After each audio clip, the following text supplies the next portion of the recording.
Hailey stood alone on the mountain ridge, the wind tugging at her skirts and carrying the sharp scent of pine and stone. Below her, the valley lay quiet and wide, a patchwork of shadow and silver as the sun dipped toward the western peaks. This height was her post, her duty, and for most days, her entire world. She knelt beside the stone fire ring she had rebuilt that morning, brushing her hands together to rid them of soot. The signal fires were older than the town itself, simple warnings and messages passed from ridge to ridge. Long before telegraph wires ever dreamed of crossing these mountains, fire for danger, fire for passage, fire for help, and fire, Hailey thought, for loneliness. She had taken this task willingly after her father's death, inheriting not only his small cabin at the edge of town, but also his responsibility as signal keeper. The townsfolk respected the fires, but few understood the patience they required, the long hours of watching clouds drift and shadows stretch, waiting for a reason to light the flame. Tonight, she had one. Hailey stacked the dry wood carefully, fingers moving from habit rather than thought. A twist of cloth, a spark from flint and steel, and the fire caught, blooming bright against the darkening sky. She fed it until the flame rose high, unmistakable, then stepped back and watched. The message was simple. Safe passage open. Supplies welcome. She wrapped her shawl tighter and waited. Miles away, on another ridge, Jared reined in his horse and lifted his gaze. The flame stood clear against the dusk, steady and strong.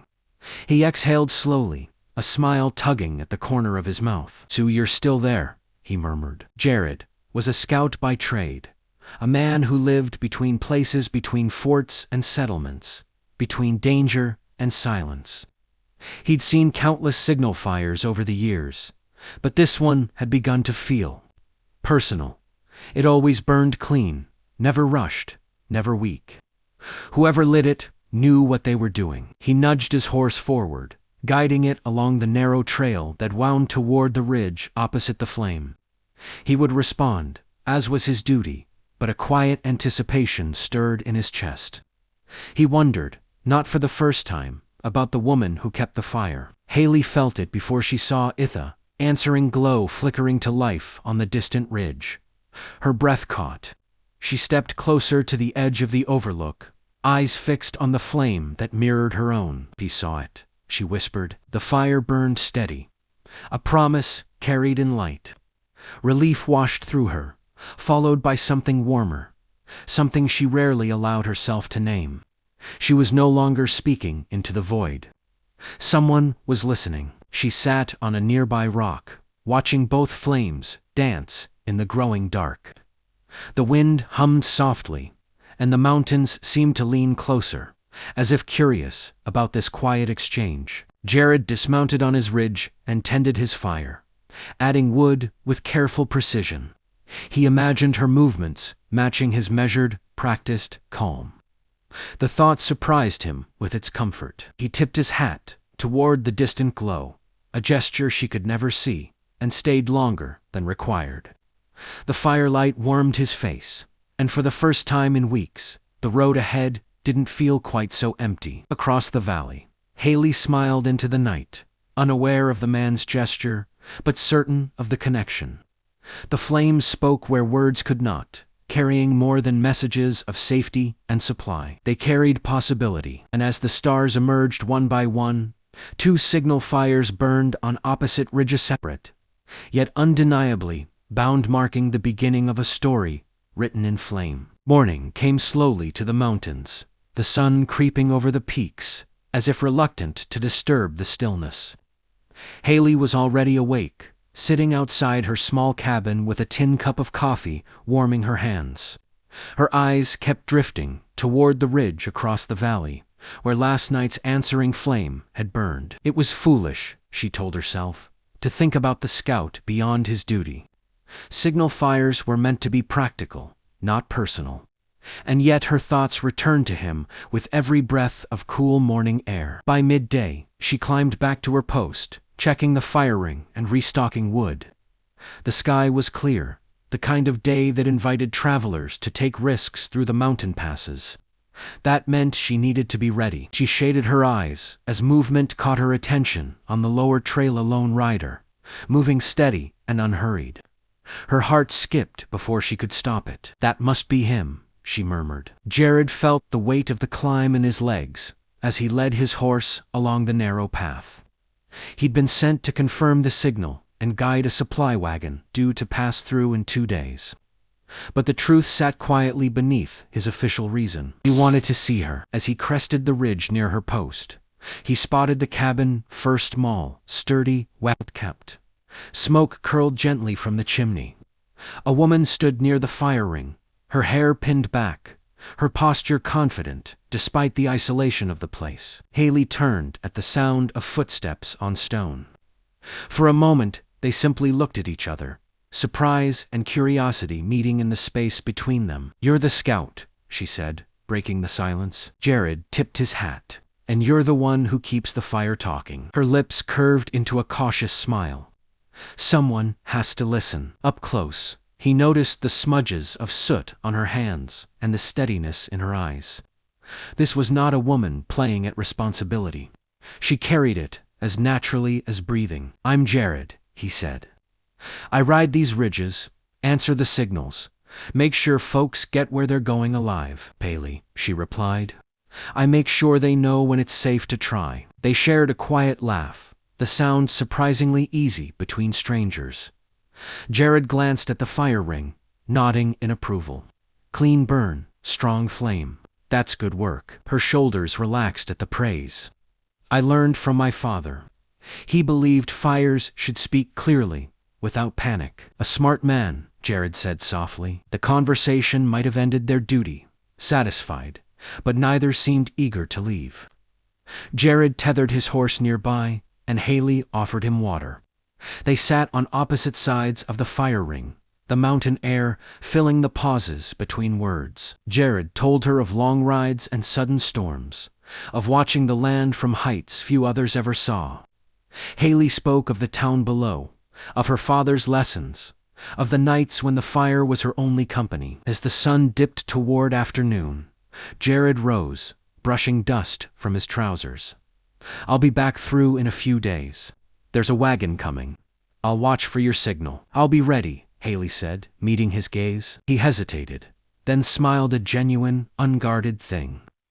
"I'm glad it's you, lighting the fires." When he mounted and rode away, Hailey stood watching until he disappeared into the trees. The ridge felt different now, less like a burden and more like a bridge. That night, when she lit the signal fire again, it burned a little brighter. And far across the valley, Jared paused on the trail, looking back with a sense he hadn't felt in years. The mountains had given him a direction beyond the road end. Her name was written in flame. The days that followed settled into a rhythm Hailey hadn't known she'd been missing. Each morning, she tended the fire ring, gathered wood, and scanned the trails below. Each evening, as the sky deepened into indigo, she waited for the moment when duty and hope crossed paths. Sometimes there was no reason to light the flame.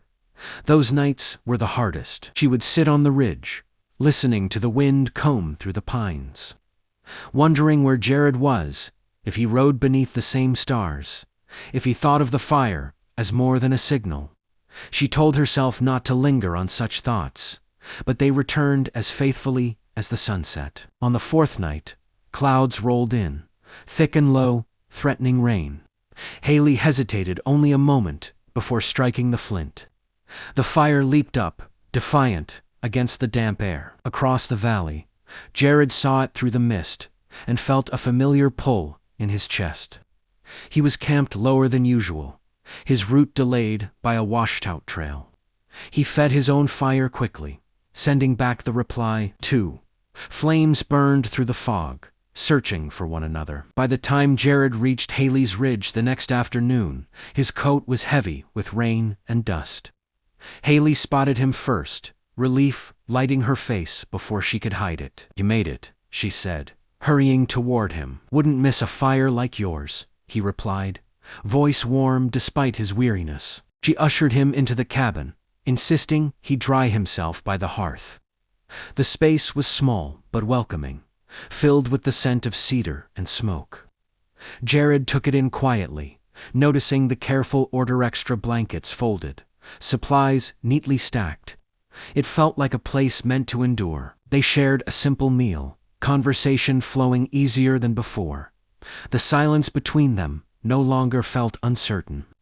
It felt companionable. "Does it ever get lonely up here?" Jared asked, his gaze flicking to the window, where clouds clung to the peaks. Hailey considered the question.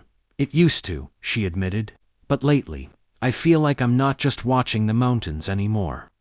I'm part of something moving through them." Jared nodded, understanding more than she said. "That's how the road feels to me. Or it did.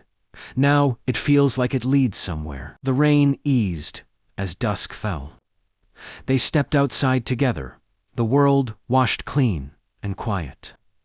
Hailey prepared the signal fire, and Jared stood beside her this time, close enough that she could feel the warmth of him. When the flame caught, it reflected in his eyes. "You know," he said softly, "most signals fade once the message is delivered." "And some," Hailey replied, "leave a mark." Their eyes met, and for a moment neither spoke. The fire crackled, the mountains watched, and something unspoken settled between them, fragile, hopeful, and undeniable. That night, after Jared rode on, Hailey stood longer than usual at the ridge.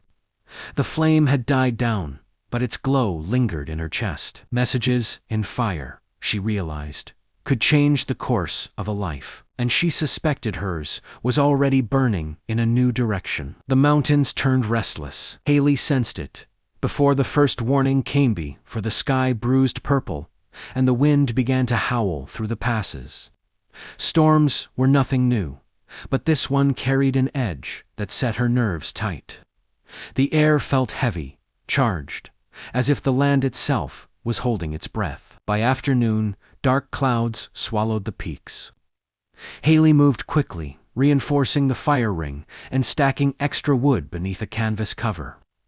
If danger came, the signal would have to burn strong enough to be seen through rain and shadow. She struck the flint just as thunder cracked overhead. The flame caught, sputtered, then steadied. She fed it carefully, shielding it with her body as rain began to fall in hard, slanted sheets. This was no simple message now. "Storm danger, do not pass." Miles away, Jared was already on the move. The first flash of fire cut through the gloom, and his gut tightened. He'd been riding escort for a small group of travelers when the weather turned. One look at the signal told him everything. "We're turning back," he ordered. Now, the wind fought them every step, but Jared refused to lose sight of the ridge.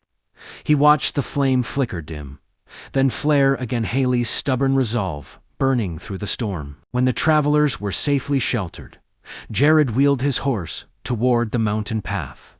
Logic told him to wait out the storm.